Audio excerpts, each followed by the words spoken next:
El artículo ha sido verificado para garantizar la mayor precisión posible. El contenido incluye enlaces a sitios de medios acreditados, instituciones académicas de investigación y, ocasionalmente, estudios médicos. Todo el contenido de nuestro sitio web se ha revisado. Sin embargo, si consideras que nuestro contenido es inexacto, desactualizado o dudoso, puedes contactarnos para realizar las correcciones necesarias. Este artículo fue redactado y avalado por el médico Leonardo Violato. Para hablar de deglución atípica se debe dar la condición de que la lengua adopte una postura inadecuada al deglutir. Esto significa que la lengua se posiciona en lugares que no favorecen la ingestión de los alimentos. Fisiológicamente, la lengua cumple una función única en el proceso de deglución. Cuando ingresan los alimentos a la boca es la encargada de dirigirlos hacia la faringe para que se encaminen al tracto digestivo. Si la lengua toma una postura contraproducente durante la deglución, o es utilizada de una manera que no favorece este tránsito alimenticio, entonces hablamos de deglución atípica. Se trata de un concepto más funcional que anatómico. Fases de la deglución. Por lo general, la deglución tiene 3 fases, y en la deglución atípica está alterada la primera fase. Estas fases son, oral, faríngea y esofágica. Oral, esta primera fase es la localización de la deglución atípica cuando existe. Consiste en el momento en que los alimentos entran a la cavidad bucal, se secreta saliva, se los mastica y la lengua finalmente los impulsa a la faringe. Faríngea, es una fase involuntaria donde el bolo alimenticio pasa para llegar al esófago. Esofágica, es la fase final de la deglución, también involuntaria, cuando el bolo transita hacia el estómago. Síntomas de la deglución atípica. Cuando una persona padece deglución atípica se hace evidente a través de una serie de signos. Estos mismos signos son los que utilizan los profesionales de la salud para fijar el diagnóstico del trastorno. Entre los síntomas tenemos: la lengua, en reposo, no se ubica contra el paladar sino entre los dientes. La persona respira primordialmente por la boca en lugar de hacerlo por la nariz. En la infancia se asocia al típico cuadro de respirador bucal, los dientes de arriba y los de abajo pierden el contacto, y se genera una distancia permanente entre ambas arcadas dentarias. En parte por la interposición de la lengua y también por la respiración bucal.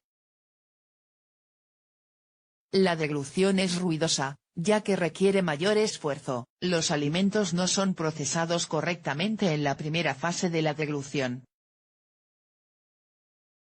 La lengua no impulsa hacia la faringe el bolo con la suficiente potencia, lo que provoca, en casos avanzados, que la persona haga movimientos cefálicos para mover la comida hacia la segunda fase deglutoria. Los músculos de la cara, los más cercanos a los labios, se vuelven flácidos.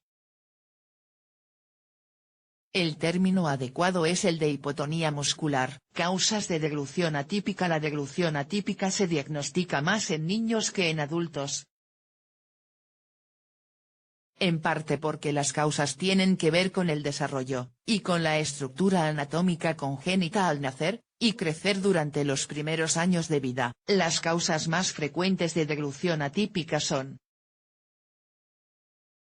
uso prolongado del chupete. Cuando la utilización del chupete supera el año y medio de vida, ya no facilita la formación de la cavidad bucal, sino que comienza a ser contraproducente para el desarrollo dentario. Además, no permite que la lengua adopte la posición requerida.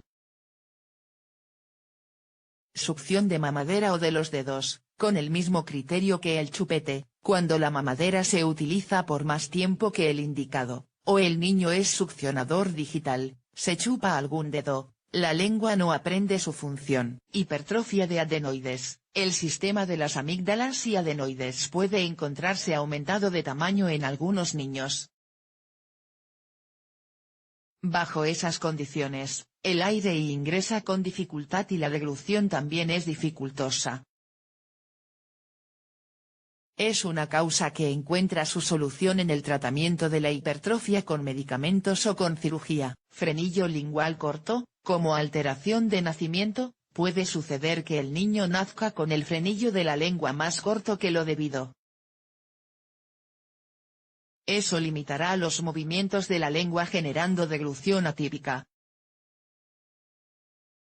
Anquiloclosia, es un trastorno infrecuente donde los músculos de la lengua están endurecidos. Tratamientos posibles: no existen medicamentos para tratar específicamente la deglución atípica.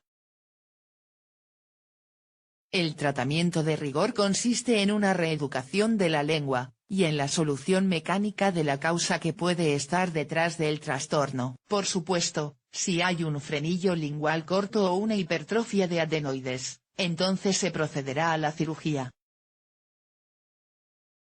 Pero, aún resolviendo esa base quirúrgicamente, se requerirá una rehabilitación posterior. Uno de los profesionales que suele intervenir en la rehabilitación es el ortodoncista. Su función en el tratamiento es corregir desviaciones dentarias para lograr que las arcadas superior e inferior tomen las posiciones normales. El otro profesional fundamental de la rehabilitación es el logopeda. Los logopedas vuelven a enseñar al niño y a su lengua cómo ubicarse, dónde ubicarse, cómo enunciar las palabras y masticar. Así que como padres es importante prestar atención a nuestros niños, cómo mastican, cómo respiran y cómo hablan. Si tenemos dudas de que puedan padecer deglución atípica, será necesaria una consulta con profesionales médicos.